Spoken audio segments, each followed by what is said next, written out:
Presented by lux Venus इनोवेयर, सबको मांगता है।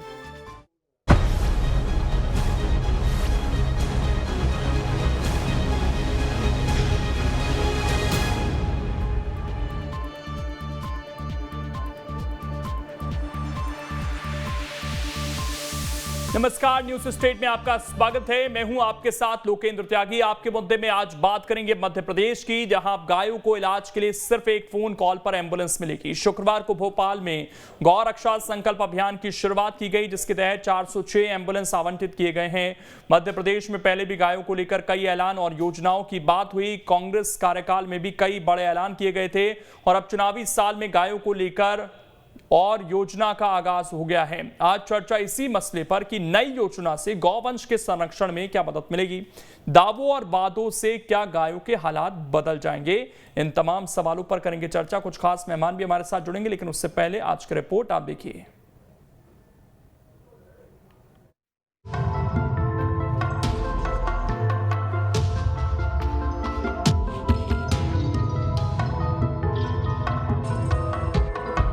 कोई आलोचना कर सकता है कि गाय के लिए एम्बुलेंस आ रही है। अरे मेरे आलोचना करने वाले मित्रों, गौ को मां मान के गौ माता को हम पूजा करते हैं। जी हाँ, मध्य प्रदेश में अब बीमार और घायल गौवंश को इलाज मुहैया कराने के लिए एक फोन पर एम्बुलेंस आपके दरवाजे होगी।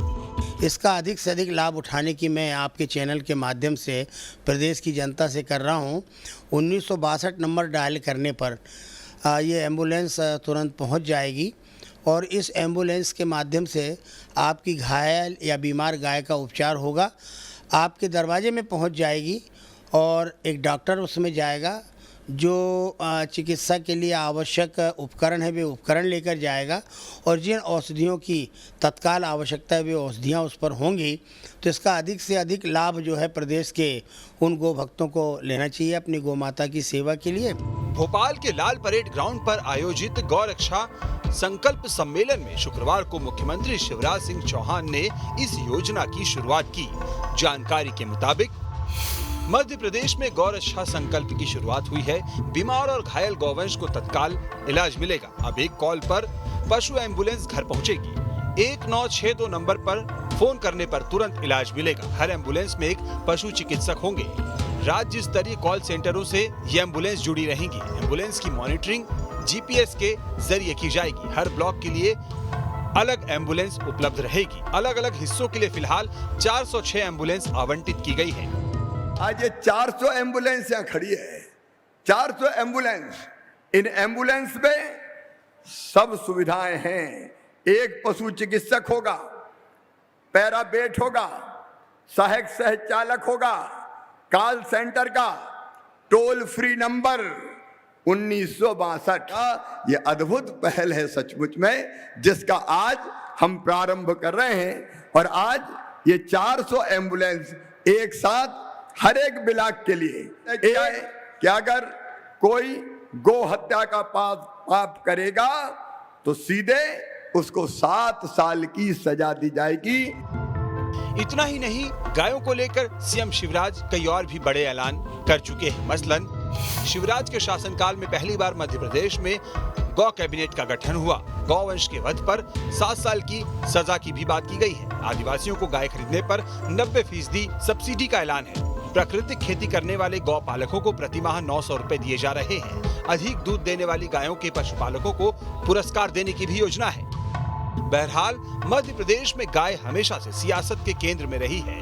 चाहे कांग्रेस की सरकार रही हो या बीजेपी की, MP की राजनीति में गाय की एंट्री होती रही है। बीजेपी ने 2014 में अपने घोषणा पत्र में गौ रक्षा का मुद्दा उठाया। 2017 में बीजेपी के ऐलान के बाद देश का पहला गौ अभयारण्य बना। विधानसभा चुनाव 2018 के पहले बीजेपी ने गाय का मुद्दा जमकर उठाया। 1962 पशुधन संजीवनी योजना के नाम से बीजेपी ने मोबाइल वैन शुरू की।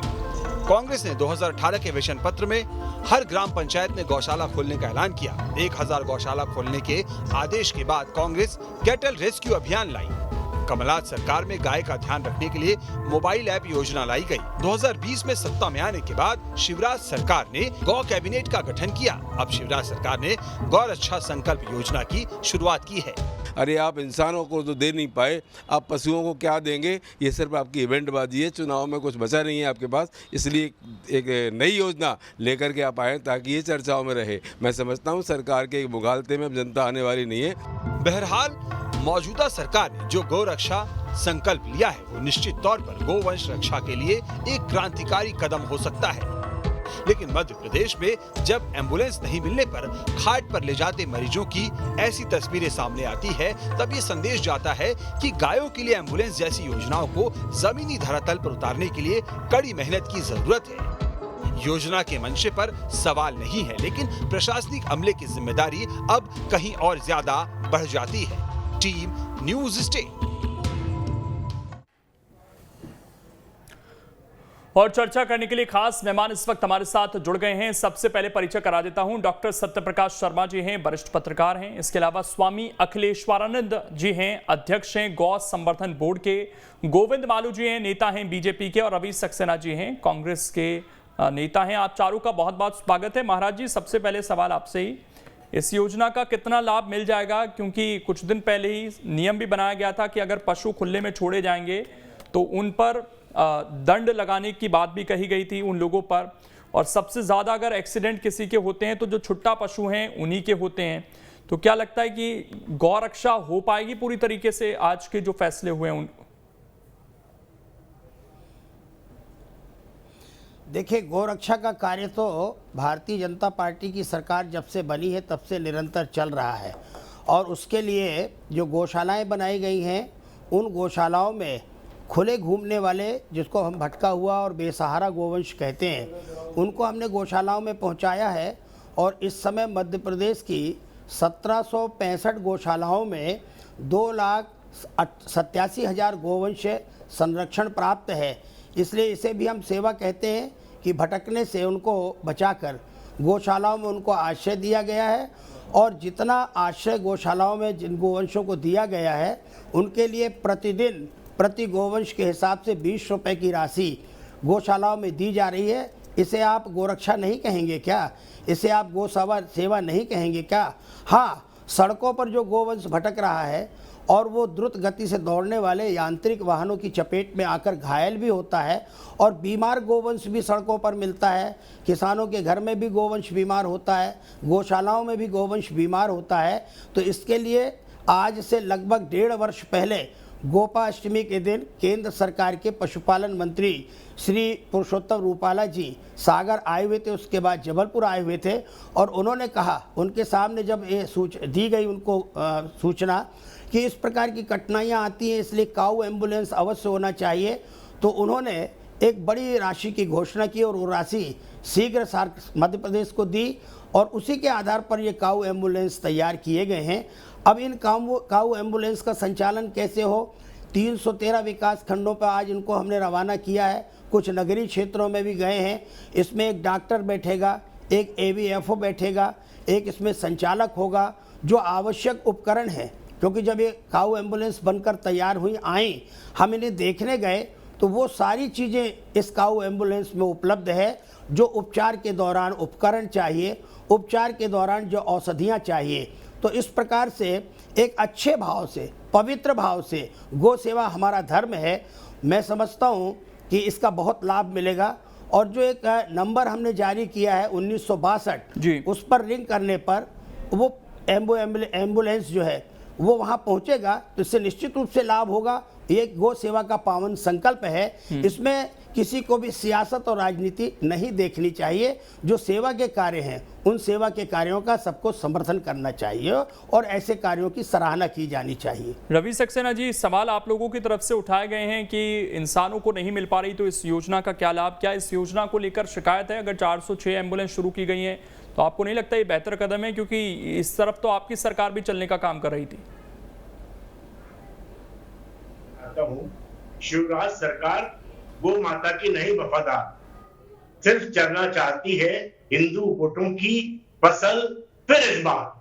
तो ये उस तरह का नाटक है। 18 साल हो गए शिवराज जी की सरकार को। कई तरह की योजनाएं लाए, कई तरह की योजनाएं उन्होंने गौ माता के संरक्षण के लिए करी, पर उनका हश्र क्या हुआ ये आप सब जानते हैं। भाजपा के लोगों ने गौशाला के नाम पर बड़ा धंधा हड्डियों का, मांस का और दूसरे जो गौ माता की उत्पाद है उनका चालू किया। आपको अभी भोपाल के पास में ही सैकड़ों गौ माता जो है वो बुरी से बुरी हालत में अकाल मृत्यु को प्राप्त हुई और उनके ऊपर FIR तक नहीं हुई। और कितना हम लोगों ने वहां जाके हमारी कमेटी बनाई, माननीय कमलनाथ जी ने कमेटी बनाई, वहां भेजा, उसके सारे हमने परिणाम सामने रखे, फिर भी उसको संरक्षण दिया गया। तो ये क्या गौ माता को संरक्षण देंगे? जो अपराधियों को संरक्षण देते हैं, जो गौ माता की अकाल मृत्यु के लिए जिम्मेदार लोग हैं, उनको अगर वो संरक्षण देते हैं तो ये क्या करेंगे, कैसे देंगे? अरे अगर तुमको सीखना है तो कमलनाथ जी से सीखो, जिन्होंने सरकार बनते ही कांग्रेस की 1000 गौशालाएं जो है वो बनाई और उसमें आधुनिक सुविधाएं दी, चिकित्सा की सुविधा दी, उसके अंदर चारे की व्यवस्था की, पानी की व्यवस्था की और ऐसा वातावरण तैयार किया जिससे कि गौ माता का संरक्षण और रक्षा हो सके। अच्छा, जितना मुझे ध्यान है रवि सक्सेना जी, एक गाय के लिए 20 रुपए दिए बजट था उस सरकार में। 20 रुपए में निश्चित रूप से आपको लगता है कि गायों का संरक्षण हो सकता है? नहीं, ये तो 20 रुपए का करना चाह रहे हैं। अभी महाराज जी ने बताया कि 20 रुपए हमने रखे और हमने तो 30 रुपए रखे थे, पर 30 रुपए जो है केवल चारे के थे, बाकी सारी सुविधाएं जो है उसके लिए हमने अलग से जो है प्रावधान किए थे। सामने खोल सकता हूँ। तो मैं आपको एक बात कहना चाहता हूँ कि जब वही बात निकल के आ रही है, आप एक प्रैक्टिकल बात बताइए सर, ये छोड़ दीजिए क्या सरकार कर रही है क्या नहीं कर रही है या कांग्रेस ने क्या किया। अगर आप खुद जमीनी स्तर पर जुड़े हुए हैं तो 20 रुपए में क्या गऊ का पालन हो सकता है आज की तारीख में? मैंने आपको कहा कि अगर गौ माता को 20 रुपए की राशि चाहे भाजपा सरकार दे चाहे कांग्रेस पार्टी सरकार दे, अगर सुविधाओं के साथ उनको 20 रुपए का चारा मिल रहा है तो दान में और बहुत सारी चीजें आती हैं, क्योंकि हम हिंदू धर्मावलंबी लोग गौ माता का संरक्षण चाहते हैं, उनकी रक्षा चाहते हैं, तो बहुत सारा दान भी आता है और उससे उनकी रक्षा करने का संकल्प। अगर ये दान होता तो हमने तो यहां तक खबर पड़ी थी, गोविंद मालू जी की तमाम सांसदों विधायकों से भी कहा गया था कि आप सेवा के लिए आगे आइए, लेकिन उसमें भी जब डेटा देखा गया तो बहुत सारे लोग दिखाई नहीं दिए। हालांकि हो सकता है उन्होंने गुप्त दान कर दिया हो, क्योंकि बहुत सारे लोग इसको दिखाते नहीं है, लेकिन फिर भी अब जो शुरुआत की गई है इसको लेकर सवाल हैं कि आए दिन हमने अपनी रिपोर्ट में भी एक तस्वीर दिखाई कि कभी चारपाई पर कभी दूसरे तरीकों से लोगों को ले जाया जाता है अस्पताल। अगर इंसानों को एम्बुलेंस उपलब्ध नहीं हो पाती है तो गायों को हो पाएगी क्या? इस चीज को लेकर आश्वस्त हैं आप लोग? प्रस्तुत करना, डरावनी तस्वीर बताना, आरती उतारना, प्रसंग कौन सा हो, किसकी बात करना, ये काम कांग्रेस के और कांग्रेस के नेताओं का बचा है। वास्तविक उनको कहीं कोई करने की जरूरत नहीं है। 108 एम्बुलेंस काय के लिए, ये इतनी सारी एम्बुलेंस चली, कोई इक्के दुक्का घटना है, कहीं कोई लापरवाही में करता है कर्मचारी या कुछ करता है, उसको सारी दूर हम आयद कर दें, ये भी कौन सी उचित बात है?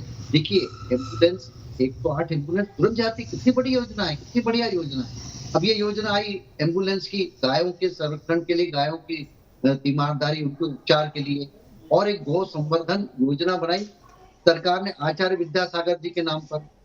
दुधारू पशु का विकास हो उसके लिए कार्यक्रम बनाया, दुधारू पशु प्रदाय योजना मुख्यमंत्री जी की, और कई सारी योजनाएं हमारी गौशाला। अभी 1000 गौशाला की बात कर रहे थे मेरे मित्र और आरती उतार रहे थे कमलनाथ जी।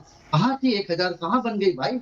केवल कागज पर करते हो, कर्ज माफी भी कागज पर, गौशाला भी कागज पर, और बेरोजगारी भत्ता भी कागज पर। कांग्रेस ने सबसे बड़े, अगर हत्यारा गो हत्या, कोई गो हत्या का पाप किसी पर है तो कांग्रेस पर है। देखिए गौ, अब मेरी बात सुन लीजिए, अब शोर मत मचाइए, आरती उतारिए। कमलनाथ जी किसको मिलने वाला है? कमलनाथ जी की आरती उतारने से नहीं है, गौ माता की आरती उतारो, गौ माता की आरती उतारो। लोकेंद्र जी एक कर सक्सेना जी देखिए, जब आप आरोप लगा रहे थे तो मालू जी सुन रहे थे। अब प्लीज जब आपकी बारी आएगी दोबारा बोल लीजिए। अरे ये तो क्या है, आरती उतारने मिलते पशु चिकित्सा इकाई, वो मौका मिलेगा सर, दोबारा काउंटर कर लीजिए। ठीक, पशुपालन विकास योजना बनाई हमने। और दूसरी बात ये है, 1966 में इंदिरा गांधी इनकी नेता थे कि नहीं, इनसे पूछो। गौ भक्तों पर, साधु संतों पर इन्होंने गोलियां चलवाई दिल्ली में। चलिए बात आज साधु संतों से हटकर गायों पर ही करें तो ज्यादा बेहतर है, उस पर भी लौटेंगे क्योंकि ये शायद उसी दिशा में जा रहा है फैसला। सत्य प्रकाश जी, अब जैसे ये बातों ही बातों में आ गई चीज, साधुओं पर बात आ गई, तो क्या ये जो आज फैसला है, क्योंकि इसको राजनीतिक चश्मे से भी देखने की कोशिश की जा रही है और वो जो एक छवि है हिंदुत्व की, उससे भी जोड़कर देखा जा रहा है, ओवरऑल क्या एक बेहतर योजना आपको लगती है? और दूसरा ये, क्या ये एक राजनीतिक, क्योंकि चुनाव का समय हर चीज राजनीति से जोड़कर देखी जा रही है, तो क्या इसे उसे जोड़कर देखा जाए? देखिए लोकेन जी, गौवंश हमारे अध्यात्म में या सनातन धर्म में आदिकाल से उल्लेख है। इसका संवर्धन और संरक्षण दोनों ही समाज और सरकार की जिम्मेदारी है। हालांकि ये कदम सरकार के द्वारा जो उठाया गया है वो इस वंश को मेडिकल एड देने के लिए बड़ा है, क्योंकि हाल ही के दौर में हम देखते हैं कि कई बीमारियां भी चपेट में आ रही हैं और रोज एक्सीडेंट हो रहे हैं। इसलिए कदम तो अच्छा है, लेकिन इसमें बड़े सवाल पैदा हो रहे हैं कि आप ये देखिए, गवर्नमेंट हॉस्पिटल में डॉक्टर नहीं है, 406 एम्बुलेंस है तो 406 मेडिकल आपको वेटनरी सर्जन की भी जरूरत पड़ेगी, उनके साथ वेटनरी असिस्टेंट फील्ड ऑफिसर की भी जरूरत पड़ेगी। क्या इतना अपने पास एम्प्लॉयमेंट है? और जो रेगुलर हॉस्पिटल चल रहे हैं वो भी हैं, इनको आगे कैसे चलाया जा सकता है? क्या ये खड़ी रह जाएंगी? ये इस पर एक बड़ा सोचने का सवाल है। बहुत अच्छा है, क्योंकि आज हम देखते हैं कि हेल्थ की स्थिति में जाते हैं तो लोगों के लिए हर हॉस्पिटल में डॉक्टर उपलब्ध नहीं है। ग्रामीणों में, ग्रामीण क्षेत्र में वहां पर नर्सेस की कमी है, वहां पर दूसरे जो असिस्टेंट होते हैं उनकी कमी है। ऐसे में गौ माता के लिए शिवराज सिंह के कदम की मैं तारीफ करता हूं, लेकिन इस तारीफ के साथ साथ मैं ये जरूर करता हूं कि इन व्यवस्थाओं को सुनिश्चित कैसे किया जाए, एक बड़ा सवाल पैदा करता है। साथ ही आप देख रहे हैं कि कमलनाथ ने 1000 गौशाला बनाई, ना बनाई, भाई कांग्रेस के कहते हैं बनाई, भाजपा के कह रहे नहीं बनाई, लेकिन हाँ ये चर्चा थी उस समय कि उन्होंने बनाई। अब ऐसे में जब भारतीय जनता पार्टी हिंदुत्व के एजेंडे को लेकर आगे बढ़ रही हो, उस समय कमलनाथ की 1000 गाय के तोड़ के लिए ये जो स्कीम है, इससे बेहतर हिंदुत्व के एजेंडे को आगे लाने के लिए शिवराज की और दूसरी स्थिति हो नहीं सकती थी। इसलिए उनका ये कदम उस मायने में भी है। लेकिन मैं फिर कहूंगा कि शिवराज जी ने जैसे कहा कि इस सरकार की जिम्मेदारी केवल जो लोग होते हैं उन्हीं की नहीं, ह्यूमन की नहीं, बल्कि हर जीव को संरक्षित करने की है। और गौ माता तो हमारी अध्यात्म की देवी है, ऐसे में उसका संरक्षण के लिए अगर कोई कदम है तो मैं बेहतर मानता हूं। लेकिन इसमें राजनीति का भी कहीं ना कहीं आगामी विधानसभा चुनाव का भी एक बड़ा हिस्सा है, क्योंकि कांग्रेस हमेशा इस चीज पर आरोप लगाती रही है कि भारतीय जनता पार्टी केवल गाय की बात करती है लेकिन गाय के लिए आगे आती नहीं है। इसलिए ये माना जा रहा है ये कहीं ना कहीं चुनाव की दृष्टि से Bharatiya Janata party lead government का एक बड़ा स्टेप है।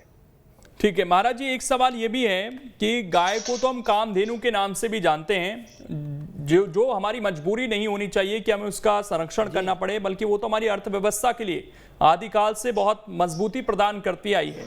आज अगर ये स्थिति है कि गाय इस तरीके से खुले में घूम रही हैं, उनकी वैल्यू धीरे धीरे कम हो रही है, गाय बीमार हैं, तो इसके लिए आप किसे जिम्मेदार मानते हैं? और हमारे पड़ोसी राज्य छत्तीसगढ़ में एक योजना आई जहां पर वो सरकार दावा कर रही है भूपेश बघेल की, हम तो गोबर भी खरीद रहे हैं और उससे जो आर्थिक स्थिति और ज्यादा मजबूत करने की दावा वो गांव में कर रहे हैं। तो क्या लगता है कि इस तरह की योजना काम कर सकती हैं? और जो हमारी गाय है उसको लोग इस तरीके से ना छोड़ें, गौशालाओं की जरूरत कम से कम पड़े, उसका संवर्धन की बजाय वो आर्थिक तौर पर हमारे लिए काम करे, क्या उस दिशा में कुछ कमी रह गई जिसकी वजह से अब ये दुर्गति है गायों की कई जगह पर? आपने ही प्रश्न उठाया और आपने ही प्रश्न उठाते उठाते एक उत्तर भी दे दिया कि इसका जिम्मेदार किसे बनाया जाए। तो जो गोपालक हैं, जो किसान हैं, जिन्होंने गाय को पाला हुआ है, जब तक गाय दूध देती है उसे वो आर्थिक मानते हैं और उपयोगी मानते हैं। अब हमारे यहाँ खेती किसानी में बैल की बड़ी आवश्यकता पड़ती है, पर जब से खेती का आधुनिकीकरण हुआ, यांत्रिकीकरण हुआ, तो बैल अप्रासंगिक हो गया और किसानों ने अनार्थिक और अनुपयोगी मान करके जब अपने घर से निकालना प्रारंभ कर दिया, तो मुझे ऐसा लगता है कि किसानों को भी समझाने की आवश्यकता है कि गोवंश कभी भी अनार्थिक और अनुपयोगी नहीं होता। इन गौशालाओं के माध्यम से हम उसकी आर्थिक वैल्यू भी और उसकी उपयोगिता को भी सिद्ध करने का काम कर रहे हैं। मध्य प्रदेश में 580 गौशालाएं ऐसी हैं जो गो आधारित उत्पादों का निर्माण कर रही हैं और उसके आधार पर धीरे धीरे वो स्वावलंबन की ओर और आत्मनिर्भरता की ओर आगे बढ़ रही हैं। अगर एम्बुलेंस जैसा कदम सरकार ने उठाया तो मुझे तो हास्यास्पद ये लगता है कि 3 पक्ष बैठे हुए हैं, एक अखिलेश्वरानंद बैठे हैं, एक मालू जी बैठे हुए हैं, एक कोई सिन्हा साहब बैठे हुए हैं और इस पर डिबेट इस बात की हो रही है कि ये योजना सफल होगी कि नहीं होगी, ये कदम उठाया जाएगा कि नहीं उठाया जाएगा। बल्कि ऐसे जो कदम आज उठाए गए हैं इसकी तो प्रशंसा करनी चाहिए, बधाई देनी चाहिए, अभिनंदन करना चाहिए। जहाँ तक सवाल है कि इन गायों के सेवा के लिए क्या हमारे पास डॉक्टर्स का स्टाफ मिलेगा कि नहीं मिलेगा, मैं गौ संवर्धन बोर्ड के प्रथम सेवक के नाते पूरी जिम्मेदारी के साथ कह रहा हूँ। हमारी अधिकारियों के साथ पिछले 1 साल से बैठक चल रही है कि हमें चिकित्सक कैसे उपलब्ध होंगे, हम किस प्रकार से इनकी सेवा करेंगे, इन एम्बुलेंस का संचालन कैसे होगा। ये सारे पक्षों पर विचार मंथन करते हुए आज हमने ये निर्णय लिया कि इनको इनके कार्य क्षेत्र में भेजा जाए। तो गाय की उपयोगिता और उसका अर्थशास्त्र, और जहाँ तक सब स्वीकार कर रहे हैं अपनी डिबेट में, अपनी अपनी अभिव्यक्ति में, कि गाय भारत की सांस्कृतिक विरासत है, गाय भारत की आध्यात्मिक विरासत है, गाय भारत की धार्मिक विरासत है, गाय हमारे देश का अर्थशास्त्र है, गाय हमारे देश का समाज शास्त्र है, गाय हमारे देश का पर्यावरण शास्त्र है, गाय हमारे देश का आयुर्वेद शास्त्र है। इन सारी गाय की वैल्यूज के आधार पर काम करने की आवश्यकता है और इस दिशा में हम काम कर रहे हैं। जहां तक सवाल सिन्हा जी ने एक उठाया है कि कमलनाथ ने 1000 गौशाला का ऑर्डर किया, बनाया, मैं मानता हूं कि उन्होंने 1000 गौशाला का निर्माण का ऑर्डर करके अच्छा काम किया, हमने उसकी आलोचना नहीं की। पर वे गौशालाएं जब बनकर तैयार हुई तो प्रबंधन की दिशा में आपने क्या सोचा? तो हम प्रबंधन की चिंता कर रहे हैं। और जो सड़कों पर गाय दिखाई पड़ रही है इसके लिए जिम्मेदार कौन है? इसके लिए जिम्मेदार गोपालक है। और हम शासन और प्रशासन अपने हिस्से का काम कर रहे हैं, पर पब्लिक पार्टिसिपेशन एक महत्वपूर्ण पक्ष है कि आज जो गौशालाएं बन गई हैं उसमें लोग खड़े हों, मैनेजमेंट के पक्ष को देखें, जो गाय के प्रेमी हैं, जो एक्सपर्ट्स हैं, वे सारे गौशालाओं में दिखाई पड़ने चाहिए। लेकिन 4 लोग मिलकर के गौशाला चला रहे हैं जिनको गौशाला चलाने का प्रबंधन का सूत्र ही नहीं मालूम, तो गौशाला कहीं ना कहीं फेल हो रही है। और दूसरी महत्वपूर्ण बात कि हमारे घर में जो रोज रोटी निकाली जाती थी, गोग्रास जिसे हम कहते थे, वो परंपरा लुप्त और सुप्त होने ना पाए, इसलिए आज गोरक्षा संकल्प सम्मेलन में मुखिया को हमने प्रेरणा दिया कि साधु संतों की उपस्थिति होगी, गो भक्तों की उपस्थिति होगी और उसमें हम संकल्प लेंगे। लेकिन आपने महाराज जी आपने भी इसमें एक चीज कह दी, वही तो सवाल है ना, आपने कहा कि 1000 गौशालाएं बनी पुरानी सरकार में, लेकिन उनके प्रबंधन को लेकर सवाल उठे। अभी भी तो वही सवाल है कि ये जो एम्बुलेंस हैं क्या ये पूरी तैयारी के साथ और अब ये पूरी तरीके से वर्किंग मोड में है? हाँ। इस चीज को लेकर आश्वस्त हैं आप लोग? क्योंकि कई बार ये होता है कि एम्बुलेंस को हरी झंडी दिखा दी जाती है और वो फिर कंडम खड़ी रहती है। आश्वस्त है जी, पूरी तरह। देखिए, आलोचना निंदा कुछ भी कर सकते हैं, चुनाव का पीरियड आ रहा है इसलिए अब लोगों के पेट में खलबली पैदा हो रही है। वो तो कई तस्वीरें भी दिखती है ना महाराज जी, वो तो तस्वीरें अपने आप बयां कर देती हैं कि लापरवाही किस लेवल पर होती है। हाँ जी, वो तो कई तस्वीरें सामने आ जाती हैं, वो कहानी बयां कर देती हैं कि ठीक से है। हाँ। और गाय के प्रति दोनों राजनीतिक पक्ष चाहे जितने हो उन सबको जिम्मेदार होना चाहिए।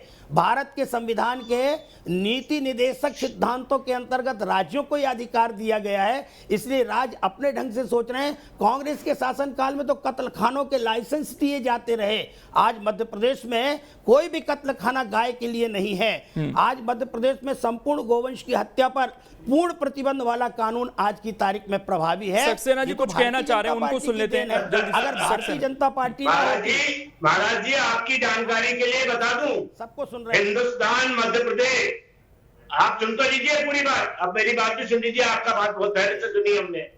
हिंदुस्तान आज के डेट में पूरे विश्व में गोमांस का सबसे बड़ा निर्यातक बन गया है मोदी जी की सरकार में। आपको मालूम है कि नहीं मालूम है? और जितनी भी मैं समझता हूँ कि अगर असत्य भाषण कर रहे हैं। सुन लीजिए पूरी बात, मैं हिंदुस्तान की बात करूंगा। अरे गोमांस, मैं हिंदुस्तान की बात करूंगा, आपको सुन लीजिए मेरी बात। आज की डेट में हिंदुस्तान पूरी दुनिया में गोमांस का सबसे बड़ा निर्यातक बन गया है।